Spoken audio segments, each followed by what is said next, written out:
आज हम बात करने वाले हैं ब्रिंग हर बैक मूवी के बारे में। ये मूवी पिछले साल 2025 में रिलीज हुई थी और रिलीज होते ही काफी ज्यादा पॉपुलर हो गई थी।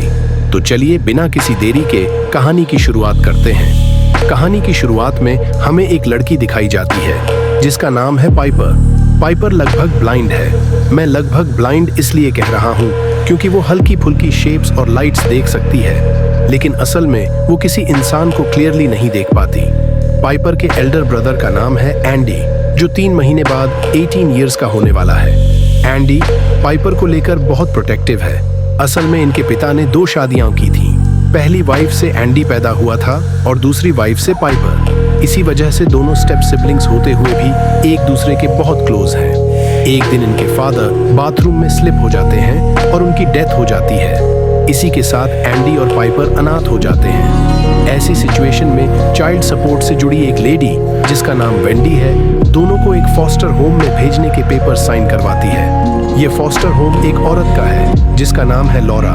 लॉरा पहले उसी ऑफिस में काउंसलर के तौर पर काम कर चुकी होती है, इसलिए वेंडी को उस पर पूरा ट्रस्ट होता है कि वो बच्चों की सही केयर करेगी। लॉरा असल में सिर्फ पाइपर को अपने पास रखना चाहती थी, लेकिन एंडी बोलता है कि 3 महीने बाद वो 18 हो जाएगा और फिर वो पाइपर की गार्डियनशिप खुद अप्लाई कर देगा, इसलिए वो सिर्फ 3 महीने ही लॉरा के घर रहेगा। लॉरा इस बात के लिए अग्री हो जाती है।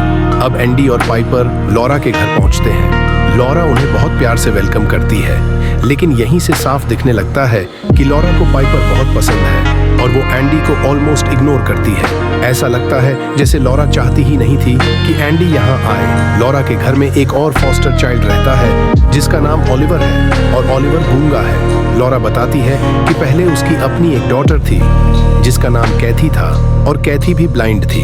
एक पुल एक्सीडेंट में कैथी डूब गई और उसकी डेथ हो गई। उसी इंसिडेंट के बाद ओलिवर अचानक गूंगा हो गया। एंडी और पाइपर को अलग अलग रूम्स मिलते हैं। यहाँ लॉरा एंडी से बात करने आती है। कन्वर्सेशन के दौरान एंडी के फोन पर मैसेज आता है और लॉरा अचानक उसका फोन उठाकर मैसेजेस पढ़ने लगती है। जब एंडी ऑब्जेक्शन करता है तो लॉरा ऐसे बिहेव करती है जैसे एंडी उस पर अटैक कर रहा हो, जबकि एंडी सिर्फ अपना फोन वापस मांग रहा था। आगे हम देखते हैं कि लॉरा पाइपर पर लगातार नजर रख रही है। ओलिवर भी बहुत वियर्ड और अग्रेसिव तरीके से बिहेव करता दिखता है। रात को एंडी नोटिस करता है कि लॉरा ओलिवर को घर के बाहर बने एक चेंबर में ले जा रही है, लेकिन एंडी ज्यादा ध्यान नहीं देता और सो जाता है। अगली सुबह जब एंडी उठता है तो उसे पता चलता है कि उसने पैंट्स में यूरिन कर दिया है। ये बहुत स्ट्रेंज है क्योंकि एंडी ऑलमोस्ट 18 इयर्स का है और उसने ऐसा पहले कभी नहीं किया था। असल रीजन ये है कि एंडी अभी भी अपने फादर की डेथ के ट्रॉमा में है और उसे बाथरूम से डर लगता है क्योंकि उसके फादर की डेथ बाथरूम में ही हुई थी। फादर के फ्यूनरल के समय भी एंडी अपने फादर का डेड बॉडी देखने की हिम्मत नहीं कर पाता। दूसरी तरफ ओलिवर घर में अकेला होता है और बार बार अपने हाथ से ग्लास को स्मैश कर रहा होता है। वो ग्लास तोड़ देता है जिसकी वजह से उसके हाथों में भी चोट लग जाती है, लेकिन दर्द की परवाह किए बिना ओलिवर घर के बाहर बने उस चेंबर के पास जाता है और डोर खोलने की कोशिश करने लगता है। इस टाइम पर उसका बिहेवियर पूरी तरह क्रेजी हो जाता है। इसके बाद लॉरा घर वापस आती है और वे सब पार्टी करने लगते हैं। लॉरा दोनों को ड्रिंक करने देती है। तीनों के बीच बॉन्डिंग थोड़ी ठीक ठाक हो जाती है। एक मोमेंट पर नशे की हालत में एंडी और लॉरा आपस में बात करने लगते हैं। लॉरा एंडी से कहती है कि वो आज तक अपनी डॉटर कैथी की डेथ को भूल नहीं पाई है। वो कहती है कि अगर उसे अपनी बेटी के मुंह से एक बार फिर मॉम सुनने को मिल जाए तो वो उसके लिए कुछ भी कर सकती है। दूसरी तरफ एंडी कन्फेस करता है कि उसका फादर उसे मारता था, लेकिन एंडी का फादर पाइपर से बहुत प्यार करता था, शायद इसलिए क्योंकि पाइपर उसकी सेकंड वाइफ की बेटी थी जिसे वो सच में पसंद करता था। इसी वजह से एंडी अपने चाइल्डहुड में अटेंशन पाने के लिए जानबूझकर ट्रबल क्रिएट करता था। इस कॉन्वर्सेशन के बाद एंडी सोने चला जाता है। जैसे ही एंडी गहरी नींद में जाता है, लॉरा एक मग में यूरिन करती है और फिर वो यूरिन एंडी की पैंट्स पर डाल देती है। जी हाँ दोस्तों, एंडी ने खुद से बेड गीला नहीं किया था।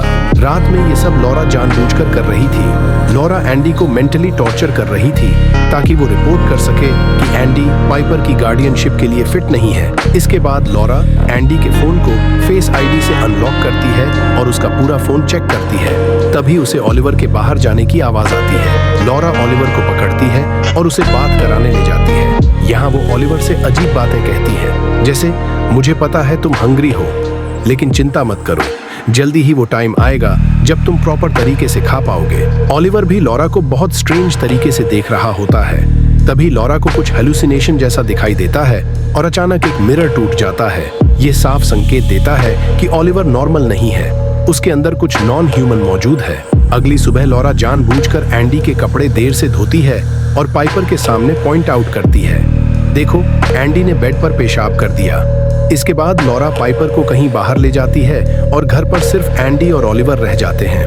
एंडी को बाथरूम से जुड़ा ट्रॉमा है, इसलिए वो बाहर जाकर बात करता है। एंडी ऑलिवर से बॉन्ड करने की कोशिश करता है और उसे मेलन खाने को देता है, लेकिन मेलन खाने की बजाय ऑलिवर नाइफ चबाने लगता है। इससे उसका पूरा मुंह इंजर्ड हो जाता है। एंडी तुरंत समझ जाता है कि ऑलिवर को हॉस्पिटल ले जाना जरूरी है और यहीं एक बार फिर हम नोटिस करते हैं कि लॉरा के घर के चारों तरफ एक वाइट सर्कल बना हुआ है। जैसे ही एंडी ऑलिवर को इस वाइट सर्कल के पास लाता है, ऑलिवर अजीब तरह से रिएक्ट करने लगता है और चिल्लाने लगता है। एंडी ऑलिवर को सर्कल के बाहर ले जाने ही वाला होता है, तभी लॉरा और पाइपर वापस आ जाती हैं। लॉरा जोर जोर से एंडी पर चिल्लाने लगती है और तुरंत ऑलिवर को घर के अंदर ले जाती है। लॉरा ऑलिवर को एक रूम में ले जाती है जहां वो एक टेप चलाती है। इस टेप में एक रिचुअल जैसी फुटेज चल रही होती है। इस रिचुअल में एक औरत को काम करने के लिए उसके सिर के ऊपर हाथ को सर्कुलर मोशन में घुमाया जाता है। लॉरा बिल्कुल वही सर्कुलर मोशन ऑलिवर के सिर के ऊपर करती है। सरप्राइजिंगली ऑलिवर काम हो जाता है। ऑलिवर के काम होने के बाद लॉरा सारा ब्लेम एंडी पर डाल देती है। यहीं हमें एक इम्पॉर्टेंट बात पता चलती है, असल में पाइपर की गार्डियनशिप के लिए एंडी फिट है या नहीं, इसकी रिपोर्ट लॉरा को ही देनी थी और लॉरा पहले से ही डिसाइड कर चुकी थी कि वो एंडी को अनफिट डिक्लेयर करेगी। उसी रात जब एंडी बात करने जाता है तो बाथरूम में उसे ऑलिवर की जगह अपना फादर दिखाई देता है। इसका मतलब एंडी हेलुसिनेट कर रहा है। एंडी का फादर उससे कहता है कि रेन में कोई मरेगा। ये सब देखकर एंडी पैनिक हो जाता है, बाथरूम में स्लिप करता है, उसका सिर जमीन से टकराता है और उसे हेड इंजरी हो जाती है, जिससे उसका ब्रेन भी अफेक्ट होता है। अगले सीन में एंडी हॉस्पिटल में होता है जहां वो रिकवर कर रहा होता है। लॉरा उससे मिलने आती है। एंडी उसे बताता है कि उसके फादर ने कहा था कि रेन में कोई मरेगा। ये सुनते ही लॉरा का रिएक्शन ऐसा होता है जैसे वो कुछ जानती हो, लेकिन अगले ही मोमेंट वो सब डिनाई कर देती है और कहती है कि ये एंडी का हेलुसिनेशन है, क्योंकि उसके फादर की डेथ शावर में हुई थी, इसलिए रेन और डेथ से जुड़ी चीजें उसका ट्रॉमा है। इसके बाद सब घर लौटते हैं।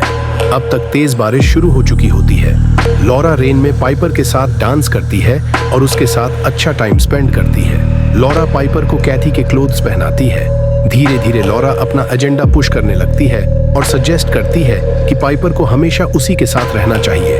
पाइपर कहती है कि कुछ महीनों बाद एंडी अपने अलग घर में शिफ्ट हो जाएगा और लॉरा वीकेंड पर उनसे मिलने आ सकती है। ये सुनते ही लॉरा के एक्सप्रेशंस बदल जाते हैं। इसके बाद लॉरा कहती है कि वो पाइपर को कुछ दिखाना चाहती है। लॉरा पाइपर को घर के बाहर बने उस चेम्बर शेड में ले जाती है। वहाँ एक फ्रीजर के अंदर कैथी की डेड बॉडी रखी होती है। लॉरा ने अपनी डॉटर की कॉर्प्स आज तक प्रिजर्व करके रखी हुई थी। लॉरा पाइपर से कहती है कि वो उसे टच करे। पाइपर को वो किसी मीट जैसी चीज लगती है क्योंकि वो ठीक से देख नहीं सकती। इसके बाद लॉरा पाइपर को वापस घर ले आती है। इसके बाद वो एंडी का बॉडी स्प्रे खुद पर स्प्रे करती है और वो पाइपर के रूम में जाती है जब पाइपर गहरी नींद में होती है। लॉरा जबरदस्ती पाइपर के चेहरे पर हिट करती है और तुरंत वहां से भाग जाती है। पाइपर दर्द से चिल्लाते हुए उठती है, लेकिन उसे सिर्फ एंडी के बॉडी स्प्रे की स्मेल आती है। इसी वजह से पाइपर को लगता है कि एंडी ने ही उसे मारा और फिर भाग गया। अगली सुबह लॉरा बहुत चालाकी से सारा ब्लेम एंडी पर डाल देती है। वो कहती है कि उसने रात में एंडी को पाइपर के रूम में जाते हुए देखा था और एंडी ने ही पाइपर को हर्ट किया। दूसरी तरफ एंडी बहुत ज्यादा एंग्री हो जाता है और अपना कंट्रोल खोने लगता है।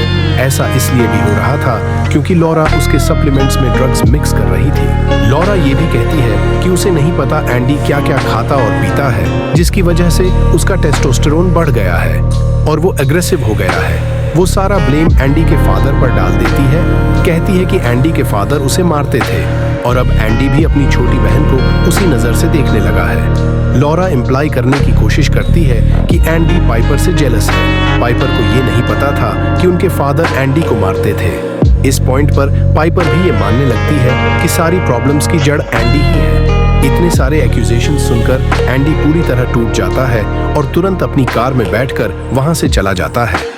असल में लॉरा अपनी डॉटर कैथी की सोल को पाइपर के बॉडी में ब्रिंग बैक करना चाहती थी। वो ये सब उन रिचुअल की मदद से करना चाहती थी। लॉरा पाइपर को गोल बॉल प्रैक्टिस के लिए छोड़ देती है ताकि वो घर पर अकेले रिचुअल की प्रिपरेशन कर सके। इसी बीच एंडी सीधा वेंडी के ऑफिस जाता है। वहां उसे एक मिसिंग चाइल्ड पोस्टर मिलता है। वो मिसिंग चाइल्ड कोई और नहीं बल्कि ओलिवर होता है। उसका ओरिजिनल नेम था कॉनर बॉयड। लॉरा ने एक रैंडम बच्चे को किडनैप किया था और उसके बॉडी में डीमन इंसर्ट कर दिया था। एंडी वेंडी को सब कुछ बताता है, लेकिन वेंडी उस पर बिलीव नहीं करती। वजह यह है कि वेंडी पहले लॉरा के साथ काम कर चुकी थी और लॉरा एक टाइम पर बेस्ट काउंसलर्स में से एक थी। इसके अलावा लॉरा पहले ही वेंडी के पास एंडी के खिलाफ कई कंप्लेंट्स फाइल कर चुकी थी, जिसमें यह भी शामिल था कि एंडी अपनी सिस्टर को हर्ट करता है। एंडी कहता है कि वो कभी भी अपनी सिस्टर को हर्ट नहीं कर सकता क्योंकि वो उसे बहुत प्यार करता है। एंडी की बातों और एक्सप्रेशंस को देखकर वेंडी को लगने लगता है कि एंडी सच बोल रहा है। इसी वजह से वेंडी डिसाइड करती है कि वो लॉरा के हाउस जाकर पाइपर को बचाएगी। दोनों कार में बैठकर निकलते हैं। रास्ते में एंडी पाइपर को एक वॉइस मैसेज भेजता है जिसमें वो कहता है कि लॉरा मोस्ट लाइकली ईविल है और वो कभी पाइपर को हर्ट नहीं कर सकता, भले ही उसके फादर उसे हर्ट करते थे। इस वॉइस मैसेज में वेंडी की आवाज भी रिकॉर्ड हो जाती है क्योंकि वो एंडी को कंसोल कर रही होती है। दूसरी तरफ ओलिवर और ज्यादा रेस्टलेस हो जाता है। वो घर की हर चीज डिस्ट्रॉय करने लगता है और जो भी दिखता है उसे खाने लगता है। वो सिर्फ फूड नहीं खा रहा, वो टेबल फ्लोर सब कुछ खाने लगता है। वो पूरी तरह आउट ऑफ कंट्रोल हो चुका होता है। जब लॉरा घर आती है तो ओलिवर उस पर भी अटैक कर देता है और उसका हाथ बुरी तरह बाइट कर लेता है। किसी तरह लॉरा उसे बाहर लॉक कर देती है। ओलिवर इसके बाद खुद को ही खाना शुरू कर देता है। लॉरा उसे काम करने के लिए उसके चारों तरफ ब्लड सर्कल बनाती है। पाइपर का फोन लॉरा के पास होता है और वो सारे वॉइस नोट्स सुन लेती है। उसे पता चल जाता है कि वेंडी और एंडी घर आ रहे हैं। इस वजह से लॉरा तुरंत पूरा हाउस क्लीन कर देती है। जब वेंडी वहां पहुंचती है तो सब कुछ नॉर्मल दिखता है, लेकिन वेंडी नोटिस करती है कि लॉरा का हाथ ब्लीडिंग कर रहा है और वो उससे पूछती है। लॉरा के पास कोई प्रॉपर आंसर नहीं होता और वो सडनली कंट्रोल खो देती है। वो चिल्लाने लगती है कि उसे किसी भी हालत में अपनी डॉटर कैथी को वापस लाना है। इसी पॉइंट पर वेंडी समझ जाती है कि लॉरा मेंटली अनस्टेबल है। वो बाहर की तरफ भागती है। बाहर एंडी वेंडी को वो शेड दिखाता है जिसके अंदर कैथी की डेड बॉडी रखी थी और जिसे ओलिवर खा चुका होता है। ये सब देखकर वेंडी और एंडी वहां से भागने की कोशिश करते हैं, लेकिन लॉरा अपनी कार से दोनों को टक्कर मार देती है। इस एक्सीडेंट में वेंडी की इंस्टेंट डेथ हो जाती है और एंडी बुरी तरह इंजर्ड होकर जमीन पर गिर जाता है। लॉरा कार से उतरती है और पास बने एक वाटर बॉटल में एंडी को डुबोकर मार देती है। इसके बाद लॉरा पाइपर को वापस घर ले आती है। पाइपर ओलिवर को टच करती है और समझ जाती है कि ये एंडी नहीं है। उसे सस्पिशन इसलिए भी होता है क्योंकि लॉरा ने बताया था कि ओलिवर का सिर शेव्ड है, लेकिन जब पाइपर उसके सिर को छूती है तो उसे बाल महसूस होते हैं। पाइपर तुरंत खुद को बाथरूम के अंदर लॉक कर लेती है। लॉरा बाहर से चिल्लाती रहती है और पाइपर को बाहर आने को कहती है, लेकिन पाइपर नहीं आती। बाथरूम के अंदर पाइपर एंडी की डेड बॉडी को महसूस करती है। ये मोमेंट पाइपर को पूरी तरह तोड़ देता है। लॉरा फाइनली अपना इविल प्लान साफ साफ रिवील कर देती है और कहती है कि वो पाइपर को ड्राउन करके मारना चाहती है। ये सुनकर पाइपर भागने की कोशिश करती है, लेकिन वो ठीक से देख नहीं पाती। वॉल से टकरा जाती है और अनकॉन्शियस हो जाती है। इसके बाद लॉरा पाइपर को घसीटकर पूल के पास ले जाती है और उसे ड्राउन करना शुरू कर देती है। ड्राउनिंग के दौरान पाइपर को होश आ जाता है। किसी तरह वो पानी से बाहर आती है और चिल्लाकर मॉम कहती है। मॉम शब्द सुनते ही लॉरा फ्रीज हो जाती है। उसे लगता है जैसे पाइपर उसे मॉम बुला रही हो। उस मोमेंट में लॉरा को एहसास होता है कि वो कितना गलत कर रही है। वो रुक जाती है और इसी एक पल का फायदा उठाकर पाइपर पूल से बाहर निकल जाती है और वहां से भागने लगती है। पाइपर पूरी ताकत से भागते हुए रोड तक पहुंच जाती है, जहां एक कपल अपनी कार में उसे बचा लेते हैं। उसी समय ओलिवर भी घर के चारों तरफ बने व्हाइट सर्कल के बाहर निकल जाता है। जैसे ही वो सर्कल क्रॉस करता है, उसके अंदर मौजूद डीमन बाहर निकल जाता है। इसी दौरान लॉरा अपनी डॉटर कैथी की हाफ ईटन कॉर्प्स को वापस पूल के पास ले आती है। जो कपल पाइपर को बचाता है वो तुरंत पुलिस को इन्फॉर्म करता है। पुलिस एरिया में पहुंचती है और कॉनर बॉयड को रेस्क्यू करती है। कॉनर बैडली इंजर्ड होता है, लेकिन अब वो कंप्लीटली नॉर्मल हो चुका होता है। इसके बाद पुलिस लॉरा के घर जाती है। वहां वो देखती है कि लॉरा पूल के अंदर बैठी हुई है और उसके साथ उसकी डॉटर कैथी की हाफ ईटन डेड बॉडी पड़ी हुई है। पुलिस लॉरा को चारों तरफ से सराउंड कर लेती है और यहीं पर फिल्म खत्म हो जाती है। अगर आपको ऐसी मूवीज की फुल स्टोरी एक्सप्लेनेशन पसंद आती है तो चैनल को सब्सक्राइब जरूर करें। मिलते हैं नेक्स्ट वीडियो में, तब तक कीप वॉचिंग।